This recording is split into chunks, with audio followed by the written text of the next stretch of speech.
And so Daisy and I, although this was something we started, we could not have done this without some really tremendously um, powerful women in our system. Next slide.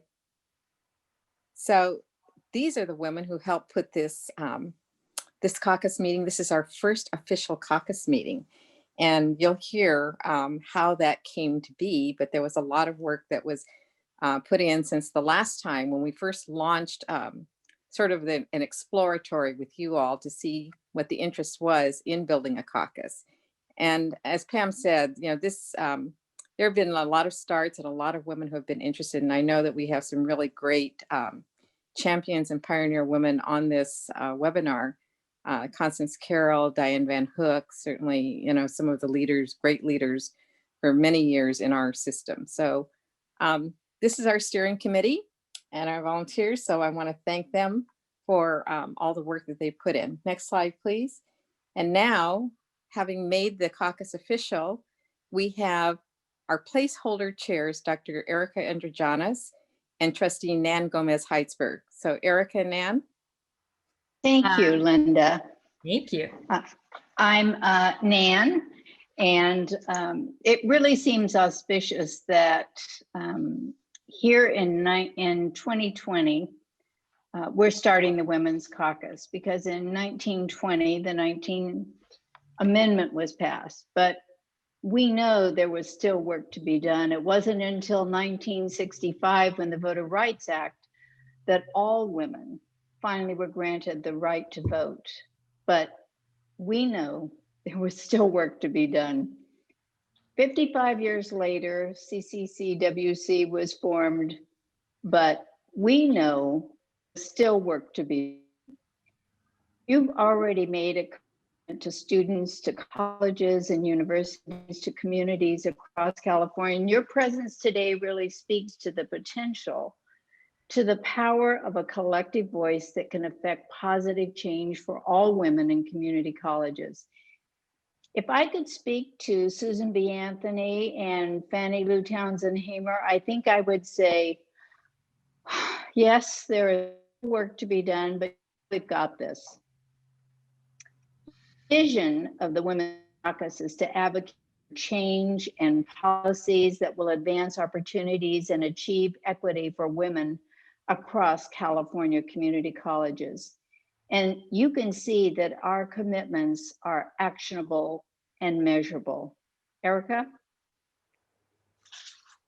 It is, thank you for the opportunity to be here. And I'm especially happy as a lifelong feminist, and also because my doctoral field was a PhD in American and women's history.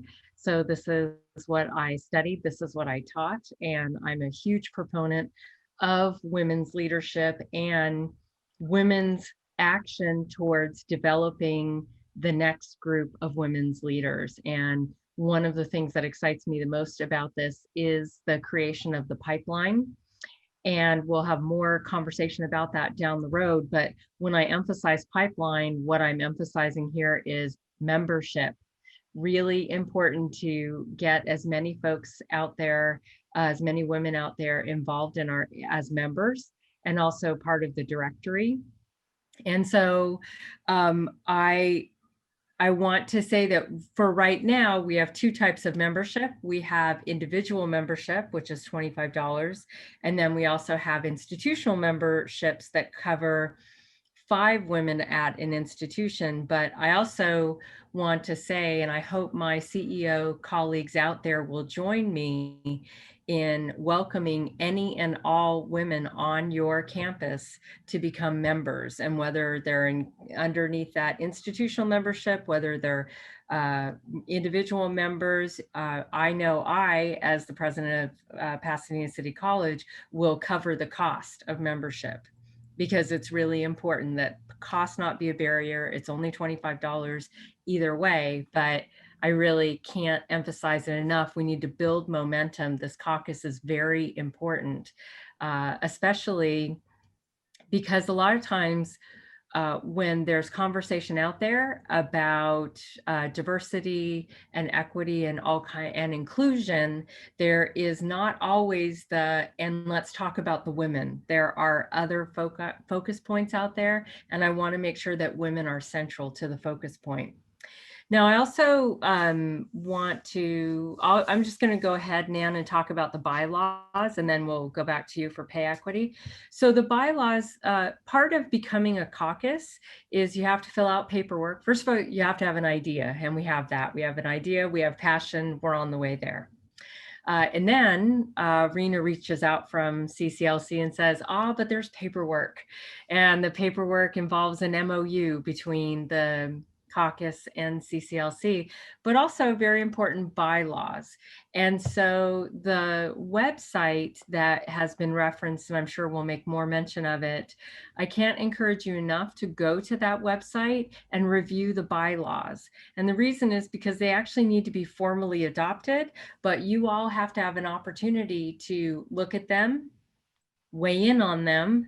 And so I encourage you over the next 30 days to take a look at those bylaws and make comments on what you see. And after that, we will look at all of the feedback, and then we'll have a business meeting where we bring folks together to do a ratification vote. And in the bylaws, you'll see various things. You'll see how membership is defined, both voting and non-voting. Yes, this is like Seneca Falls in 1848. We will be inviting, encouraging, allowing, whatever word you want to use, our male colleagues or non-binary gender folks to join us, because what we want are people who support women, and hopefully the only people who support women aren't just women themselves, but everyone else. So you'll see membership defined in that way. What you'll also see in the bylaws is a proposal for a board structure, a 7-member board, 5 officers within that 7 members, and a co-chair structure where there is 1 CEO and there's 1 trustee as co-chairs of the organization, as well as meeting frequency and things like that. If you get all geeked out about bylaws, really, look at them, give us some great feedback. And I'm just going to end by saying this is really important. We have made so much progress. I credit the Asilomar leadership experience for the reason that I'm even here. Dr. Pam Fisher back in 2002, basically helping me understand, hey, I can do that. And there are so many women out there who just need our help, our support, our guidance, and we need each other. So that's my pitch. Become a member, become part of the directory. CEOs out there, pay for your staff, pay for your administrators and faculty, and let's do this. Looking like a true historian, Seneca Falls, huh? Okay, so when it comes to recognizing equity, and we're talking about diversity, equity, inclusion, I'm so pleased with how frequent we're talking about it now. Think about the last league report, and it's the CEO update. And you can see that we're making progress in terms of the number of women who are CEOs in leadership roles. Even though there is an equal pay that's legislated, a law for equal pay, it isn't always the case that there is pay equity. And so that was one of the first things the steering committee looked at and put on our agenda for this first year, looking at pay equity and determining how we can advocate for that, move that forward at the local level in particular, because that's where laws get right. It's the decision of the boards. And the way the laws are set up right now, it really comes down to an individual taking this on and doing all the work themselves. So we want the playing field not to have any holes in it, and for people not to have to work quite so hard to get what is really just and fair to begin with. So I would like to acknowledge the Pioneers for Women when we talk about recognizing accomplishments, the Asilomar Conference for sure. And I do remember over the years, so many women who were the first, whether it was the first vice president, the first dean at their college, the first academic senate president.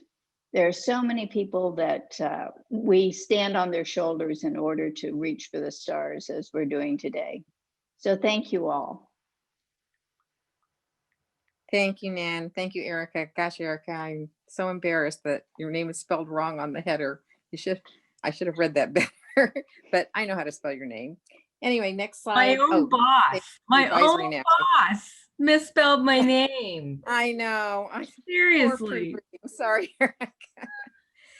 So as I said, although you saw the steering committee and those are the people who put together the flyer in this presentation, we also have an advisory committee, and these are women who raised their hand on the very first meeting that we had in July, for those of you who attended, and they said that they really wanted to come out and help. So I want to thank these women, and really special thanks to Rena Kasim from the League, who really helped us pull all of this together.